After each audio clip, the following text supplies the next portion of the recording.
Me gradué creyendo que por fin me había ganado mi lugar en el negocio familiar. En vez de eso, abrí una carpeta y descubrí que mis papás le habían entregado todo a mi hermana.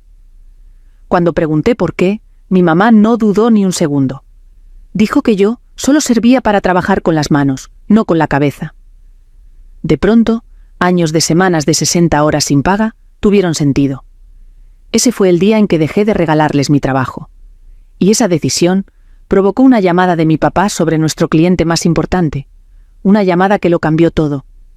Antes de contarte cómo se desenvolvió, dale me gusta y comenta desde dónde me estás escuchando, sobre todo si alguna vez tu familia te borró.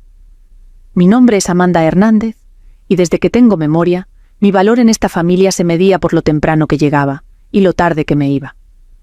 Nuestro taller estaba a las afueras de Monterrey, al borde de una zona industrial muy movida, escondido entre bodegas y un tramo de avenida que olía a asfalto después de la lluvia. Para la gente de afuera, parecía un negocio familiar del que uno se siente orgulloso.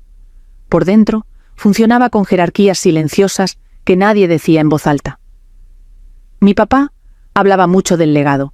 Lo decía mientras pasaba los dedos sobre superficies ya terminadas y asentía hacia las fotos enmarcadas de proyectos pasados colgadas en la pared. Mi mamá hablaba de la imagen, de cómo se veían las cosas, cómo caían, cómo nos percibía la gente. Entre los dos, el futuro siempre se discutía como si ya le perteneciera a alguien más. Esa persona era mi hermana menor, Lily. Lily nunca olía a aserrín. Llegaba con el pelo impecable, la ropa perfecta, intacta, como si el trabajo no pudiera tocarla. Cuando venían clientes, ella se deslizaba por la sala de exhibición con una sonrisa que siempre salía bien en fotos. Mis papás la miraban como si fuera la prueba de que habían hecho algo bien. Cuando me miraban a mí, era distinto. A mí, ya me habían asignado, ya me habían puesto en mi lugar. Aprendí desde chica a no discutir. Cuando era adolescente, los fines de semana significaban limpiar, lijar, empacar. Mientras otros chavos hablaban de viajes y clases, yo aprendía el peso de la materia prima y cómo arreglar errores que nadie más quería asumir. Se me agrietaban las manos cada invierno, la piel nunca terminaba de sanar. Mis papás decían que era aprender responsabilidad. Yo le decía sobrevivir. Para cuando terminé la universidad, pensé que las cosas podrían cambiar. Volví con conocimientos que creía que importaban.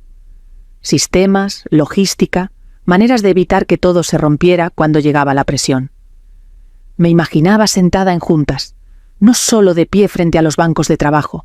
Me imaginaba que me pedirían opinión, no que me darían órdenes. En vez de eso, nada cambió. Trabajé más duro que nunca. Días largos se mezclaban con noches más largas. 60 horas no era raro. La paga siempre se atrasaba o se explicaba con excusas. «Es por el negocio», decían mis papás. «Te va a regresar». Yo quería creerles. Necesitaba creerles. Lo que dolía no era el trabajo, era el silencio alrededor. Cuando los proyectos salían bien, se mencionaba el nombre de Lily. Cuando aparecían problemas, me caían a mí encima sin discusión. Una vez mi mamá me vio cargar materiales en mi camioneta y dijo, casi con cariño: «Qué suerte que eres buena con las manos. No cualquiera tiene eso». Ella lo decía como consuelo. Yo lo escuché como un límite. Aún así, me quedé. Porque cuando creces siendo útil en vez de elegida, aprendes a confundir aguantar con amor. Y en ese momento, todavía no entendía con qué cuidado ya habían decidido mi papel. Para cuando me di cuenta de que algo estaba mal, no fue porque alguien lo dijera en voz alta. Fueron cambios pequeños, de esos que solo notas cuando llevas años parada en el mismo lugar. Empezaron a hacer juntas sin mí.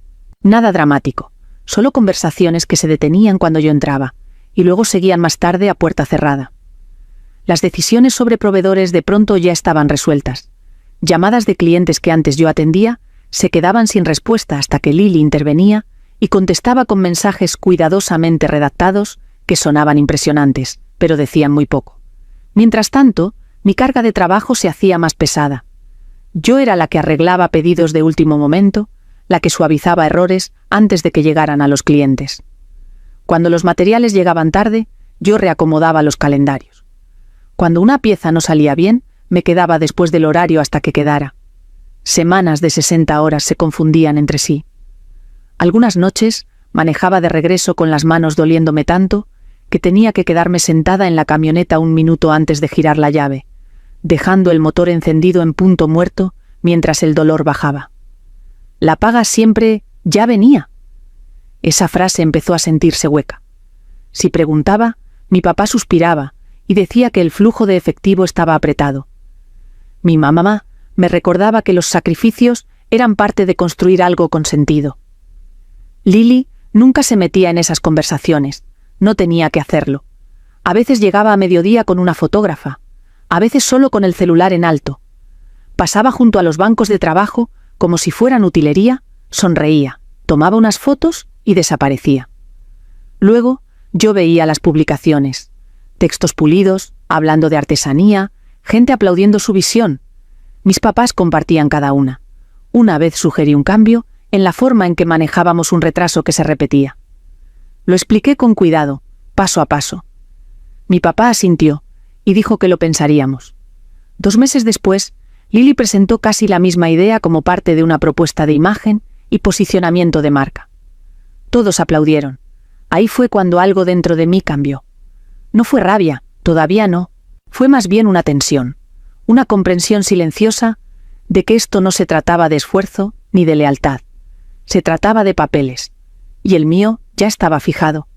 El punto de quiebre llegó una noche en que el taller estaba inusualmente callado. Casi todo el equipo se había ido temprano después de una entrega. Yo me quedé para recoger unos papeles que mi papá me había pedido. ¿Relacionados con seguros?, dijo. Yo sabía dónde guardaba esas cosas. Cuando abrí un cajón, las carpetas se rozaron entre sí con un golpe suave. Una resaltó. Etiqueta escrita a máquina, ordenada. Planeación interna. Me dije que no la abriera. Mi mano se movió de todos modos. Me senté y la abrí. Al principio las palabras se me nublaron. Luego se aclararon, en algo que me hizo sentir que se me caía el estómago. Cronograma de cesión de acciones, nombres, fechas. El nombre de Lily estaba por todos lados. El mío aparecía una sola vez, bajo un apartado de reestructura. Transición. Salida gradual. Lo leí otra vez, más lento, con la esperanza de haber entendido mal. No había entendido mal. No se habían olvidado de mí. Me habían contemplado. Con cuidado, en silencio, desde hacía meses. El cuarto se sintió más pequeño. El zumbido de las luces se oyó más fuerte. Cerré la carpeta, la dejé exactamente donde estaba y me quedé ahí más tiempo del que debía, mirando a la nada. Ahí entendí la verdad que llevaba tiempo evitando. No me estaban ignorando, me estaban reemplazando. No enfrenté a nadie de inmediato. No azoté puertas ni exigí explicaciones. Esa noche llegué a casa y me quedé despierta mirando el techo, repasando cada conversación que había tenido con mis papás. Cada vez que me dijeron que tuviera paciencia, cada vez que me dijeron, «Nomás aguanta un poco más», todo encajaba demasiado limpio como para ser accidental. A la mañana siguiente, volví al taller como si nada hubiera cambiado. La misma mezclilla, el mismo mandil, los mismos saludos discretos al equipo, pero por dentro algo se había derrumbado. La idea de que, si trabajaba lo suficiente, algún día me verían, ya no existía. Y sin esa idea, todo lo demás cambió. Dejé de quedarme tarde, sin drama. No lo anuncié. Cuando el reloj marcaba el final del día, limpiaba mi estación, apagaba la luz sobre mi banco y me iba. Si surgía un problema después del horario, lo documentaba y lo dejaba para la mañana siguiente. Si una entrega se complicaba, reenviaba los detalles en lugar de arreglarlo yo misma. No saboteé nada. Simplemente dejé de absorber los golpes. Al principio nadie lo notó. Luego empezaron a aparecer grietas. Un proveedor llamó, preguntando por una especificación que yo solía manejar. Dirigí la llamada a la oficina. Un cliente mandó un correo con preguntas técnicas. Contesté con cortesía e incluí a la oficina en copia, en vez de responder yo directamente. Las juntas se alargaron, las decisiones se atoraron. Lo más difícil fue la culpa. Se metía en momentos silenciosos cuando veía al equipo batallando con problemas que yo podía resolver en minutos. Eran personas que respetaba, gente que había trabajado a mi lado durante años. Pero me repetía que el sistema estaba construido para funcionar con mi silencio. Si yo seguía amortiguando el impacto, Nada iba a cambiar. Fuera del taller, pasó algo inesperado. Un proveedor con el que llevaba años trabajando me hizo a un lado durante una recogida rutinaria. Me preguntó casualmente si todavía pensaba quedarme a largo plazo. Cuando dudé, asintió como si ya supiera la respuesta. «Hagas lo que hagas», me dijo. «Vas a caer parada». Unos días después, un cliente me mandó un mensaje, agradeciéndome un proyecto reciente y preguntando si alguna vez consideraría trabajar por mi cuenta. Me quedé viendo la pantalla más de lo necesario, el corazón latiéndome un poco más rápido. No respondí de inmediato, no estaba lista, pero lo guardé. El verdadero colapso llegó al final de esa semana. Estaba cargando mi camioneta cuando sonó mi teléfono. En la pantalla apareció el nombre de mi papá. Rara vez me llamaba directo durante el horario de trabajo. Cuando contesté, su voz estaba tensa, controlada, pero forzada. «Tenemos una situación», dijo. «Nuestro cliente más importante tiene inquietudes. Están haciendo preguntas que solo tú puedes contestar». Volteé hacia el taller, los portones abiertos, el zumbido familiar, el lugar que me había quitado todo mientras me prometía nada. «Luego te marco», dije, y por primera vez lo dije en serio. No le devolví la llamada de inmediato. Me quedé sentada en mi camioneta con el motor apagado, las manos sobre el volante, viendo el polvo flotar por los portones abiertos del taller. Durante años, ese sonido, el zumbido bajo de las máquinas, el raspado lejano de la madera, se había sentido como hogar. Ahora se sentía como un cuarto, del que ya me había ido, aunque mi cuerpo siguiera ahí. Cuando por fin le regresé la llamada, mantuve la voz pareja. Pregunté cuáles eran las inquietudes del cliente. Mi papá exhaló con fuerza, como si hubiera estado conteniendo el aire. «Están pidiendo cambios», dijo. «Técnicos. No se sienten cómodos avanzando sin garantías». «¿Garantías?». La palabra casi me dio risa. «Ya envié toda la documentación», respondí. «Todo está en el sistema compartido». Hubo una pausa, y luego su voz bajó. «¿Te pidieron a ti en específico?». Esa fue la primera grieta. Le dije que hablábamos después y colgué antes de que pudiera decir más. Esa noche era nuestra cena familiar de siempre. La misma casa donde crecí, la misma mesa pulida hasta brillar, la superficie reflejando las luces cálidas del techo. Normalmente, yo llegaba temprano para ayudar. Esa noche llegué a la hora. Mi mamá estaba acomodando los platos cuando entré. Levantó la vista, sonrió un segundo, y luego volvió a bajar la mirada, acomodando una servilleta que no necesitaba acomodo. Lily llegó después, perfecta, el celular ya en la mano. Mi papá llegó detrás, cargando una botella de vino como si no pasara nada en el mundo. Nos sentamos unos minutos. Hubo plática ligera. Lily mencionó una publicación reciente que había jalado muy bien. Mi mamá asintió, aprobatoria. Mi papá preguntó por el clima. Todo se sentía ensayado, como una escena que practicaron sin mí. Metí la mano en mi bolsa y puse una carpeta delgada en el centro de la mesa. Nadie la tocó al principio. «¿Qué es eso?», preguntó mi papá. «¿Tú sabes qué es?», dije. La mano de mi mamá se quedó quieta. Los ojos de Lily fueron a la carpeta y luego regresaron al celular. La abrí en la página que ya me sabía de memoria y la deslicé hacia ellos. «Me la encontré por accidente», continué, «pero explica muchas cosas». Mi papá se inclinó para leer. Se le apretó la mandíbula. Mi mamá no miró la hoja, me miró a mí. «Esto es planeación del negocio», dijo con calma. «No era para que la vieras todavía». «¿Todavía?», repetí. «O sea, si había un momento en el que pensaban decirme que me iban a sacar». Lily por fin habló, con un tono ligero, casi aburrido. «Estás exagerando. Es solo estructura».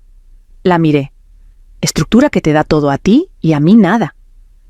Mi papá abrió la boca y luego la cerró. Mi mamá suspiró, con ese peso de decepción practicada. «Amanda», dijo, «tú siempre has sido buena con las manos. Esa es tu fortaleza, pero liderar requiere otro tipo de mente».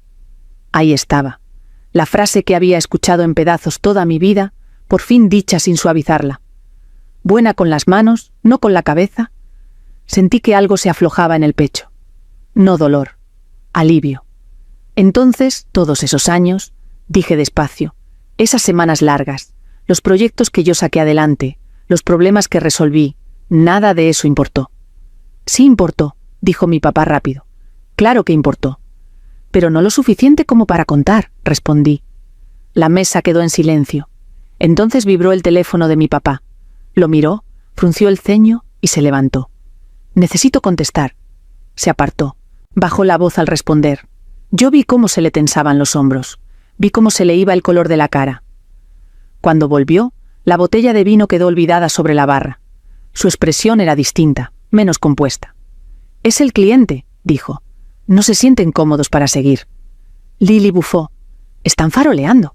«No», tronó mi papá, y luego se contuvo. Me miró a mí.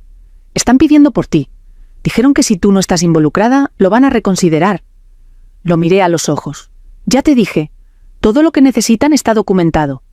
«No quieren documentos», dijo. «Quieren a la persona en la que confían». Mi mamá miró entre los dos, con una confusión que le cruzó la cara. «¿Qué significa eso?» Significaba todo. Tomé aire. Significa que la relación era conmigo, no con la marca, no con la imagen, conmigo. Lily soltó una risa cortante, incrédula. «Eso es ridículo. Ellos trabajan con la empresa». «Trabajan con quien entrega», dije, «con quien contesta sus llamadas en la noche, con quien arregla las cosas antes de que se vuelvan un problema». Mi papá se frotó la frente. «Amanda, necesitamos que intervengas, solo esta vez». La ironía casi me sacó una sonrisa. «¿Y después?», pregunté. «Después de que arregle esto, ¿vuelvo a que me vayan sacando?» «Podemos volver a revisar las cosas», dijo débil. Mi mamá se inclinó hacia adelante. «Estás siendo egoísta. Esto nos afecta a todos». «No», dije en voz baja. «Esto afecta el sistema que ustedes construyeron». Otro zumbido. Mi papá revisó el teléfono otra vez. Le tembló la mano. «Se van a salir», dijo. «Con efecto inmediato». Lily se paró. «Eso es imposible». «Mandaron una notificación formal», respondió él. «Se acabó». El cuarto se sintió más pequeño, el aire más pesado. La seguridad de Lily se quebró, aunque fuera un segundo. Mi mamá se quedó mirando la mesa. Mi papá me miró como si me estuviera viendo claro por primera vez, y demasiado tarde. «Tú puedes detener esto», dijo. Negué con la cabeza. «No, ya no». El silencio se estiró entre nosotros, espeso e incómodo. «No hago esto para castigarlos», continué. «Lo hago porque por fin entendí cuál es mi lugar, y no es aquí». La voz de mi mamá tembló. «Somos tu familia». «Lo sé», dije. «Por eso duele. Pero la familia no planea tu salida en silencio mientras se cuelga las medallas por tu trabajo». Lily cruzó los brazos. «¿Y qué? ¿Nada más te vas a ir?» «Ya me fui», respondí. Guardé la carpeta y la metí a mi bolsa. Cuando me paré, mi papá extendió la mano y luego se detuvo. «Esto no tenía que pasar», dijo. «Tienes razón», contesté. «No tenía, pero ustedes lo eligieron». Me fui sin decir nada más. Afuera, el aire de la noche estaba fresco contra la piel. Me senté un momento en mi camioneta, respirando, dejando que la tensión se me fuera de los hombros. Vibró mi teléfono otra vez. Un mensaje del cliente, breve y directo, confirmando que se retiraban y agradeciéndome por años de trabajo. Me quedé mirando la pantalla y luego dejé el teléfono a un lado. Por primera vez en mucho tiempo, el futuro se sintió abierto. No porque yo hubiera ganado algo de ellos, sino porque había dejado de esperar permiso. Las consecuencias no llegaron de golpe, llegaron en oleadas. En cuestión de días, el taller se sentía distinto, llamadas sin respuesta, juntas que se alargaban sin conclusiones, proveedores pidiendo confirmaciones que antes eran rutina. Algunos clientes de años pausaron sus proyectos en silencio, diciendo que necesitaban tiempo para reevaluar. Sin drama, solo distancia. Y la distancia, aprendí, puede ser devastadora. Seguí yendo un poco más, terminando lo que ya había comprometido, documentándolo todo con claridad, sin dejar nada a medias. Luego, me aparté por completo, no con coraje, sino con orden. Una semana después, me reuní con alguien a quien antes solo conocía en lo profesional. Una mujer a la que no le importaba mi apellido ni mi papel en la historia de otra persona. Le importaban los resultados, la confianza, el trabajo bien hecho. Los términos fueron claros. Trato justo, remuneración justa, autoridad definida, respeto mutuo. Por primera vez, mi agenda se sintió mía. De regreso en casa, mi teléfono sonaba menos. Cuando sonaba, lo dejaba ir al buzón de voz. Mis papás dejaban mensajes que rodeaban la verdad sin tocarla. Lily publicaba más que nunca, sus textos más fuertes, su seguridad más frágil. Yo no respondía nada. Lo más extraño fue el silencio. Sin llamadas de madrugada, sin emergencias que yo tuviera que absorber, sin un peso invisible en los hombros. Dormí toda la noche. Cené sin estar revisando el teléfono. Sentí que mi cuerpo volvía a acomodarse. Yo no gané, yo no perdí, yo elegí. Y en esa elección, algo por fin se equilibró. Durante mucho tiempo, creí que mi valor dependía de ser necesaria para gente que nunca pensó elegirme. Estaba equivocada. Tu valor no lo decide quien se adueña de tu trabajo, ni quien te hace a un lado cuando le conviene. Se construye con lo que sabes, con lo que das y con lo que por fin te niegas a seguir regalando. Si esta historia te pegó cerca, dime desde dónde me estás escuchando y comparte tu experiencia en los comentarios. Y suscríbete. Vienen más historias que no vas a querer perderte.